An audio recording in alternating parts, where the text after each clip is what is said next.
Assalamu alaikum wa rahmatullahi wa barakatuh.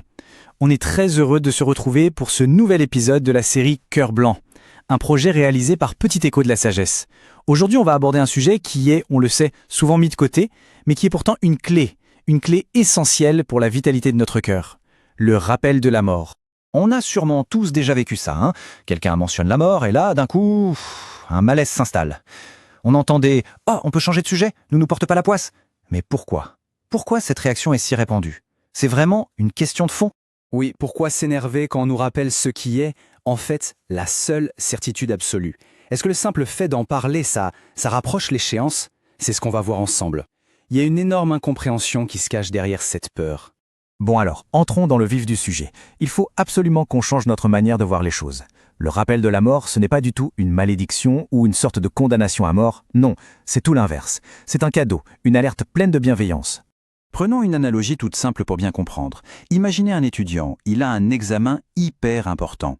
Est-ce qu'il serait en colère si un ami venait lui dire « Attention, n'oublie pas l'examen ».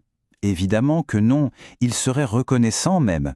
Ce rappel, ça lui permet de se préparer, de réviser, de ne pas être pris de court.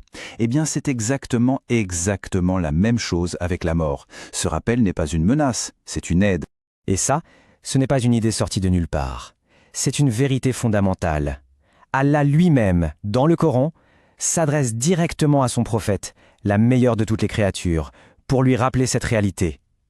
Si même lui a reçu ce rappel, ça nous montre bien à quel point c'est universel. Personne, absolument personne n'y échappe. Le prophète Mohammed, que la paix et la bénédiction d'Allah soient sur lui, n'a pas seulement reconnu cette vérité. Non, il en a fait un outil pratique pour notre discipline spirituelle. C'est un conseil direct qu'il a donné à tous ceux qui le suivent. Et voilà l'instruction, claire et nette. Rappelez-vous fréquemment du destructeur des plaisirs. Ce n'est pas une invitation à être triste ou morose, pas du tout. C'est une véritable stratégie pour purifier nos vies. Mais alors, comment ça marche en pratique ? Le point clé, c'est que ce rappel, il agit comme un filtre.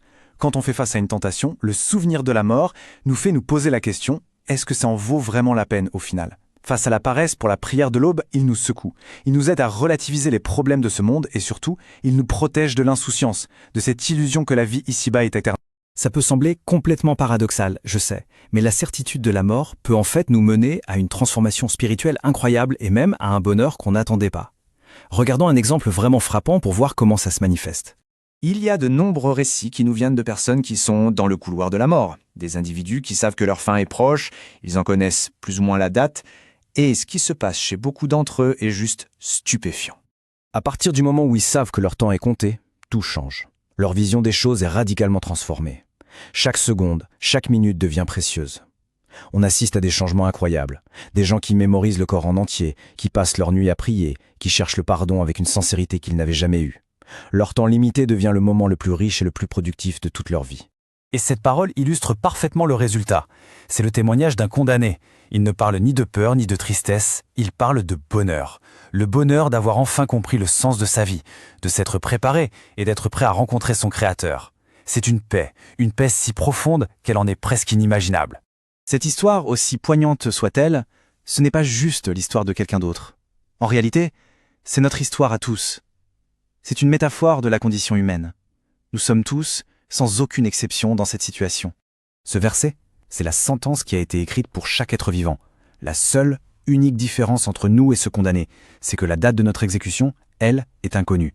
Mais la sentence, elle, est irrévocable. Alors qu'est-ce qu'on fait de cette information ?